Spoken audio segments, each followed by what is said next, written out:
ഇതാ നിന്റെ കുഴപ്പം. പറയാനുള്ള കാര്യങ്ങൾ അപ്പപ്പ പറഞ്ഞേക്കണം. എത്ര ആൾക്കാർ കൂടി നിന്നാലും പറഞ്ഞേക്കണം. അങ്ങനെയൊക്കെ പറഞ്ഞ് മാനം കെടുത്തിയാലേ ഉമ്മാരൊക്കെ നന്നാവുള്ളൂ. വല്യപ്പച്ചന്റെ മോന്റെ കാര്യം മാത്രം നോക്കിയാൽ തർക്കുത്തരം പറയുന്നു. ഇങ്ങോട്ട് മര്യാദ കാണിച്ചത് മാത്രമേ എനിക്കും തിരിച്ച് കാണിക്കാൻ പറ്റൂ.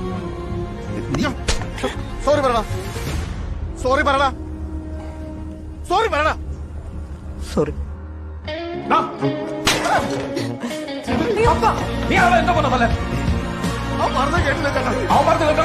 അവനെ മറ്റേ കാര്യം നോക്കിയാ പോലെ. അങ്ങനെയാണെങ്കിൽ എന്തുമാത്രം തന്നോടാ.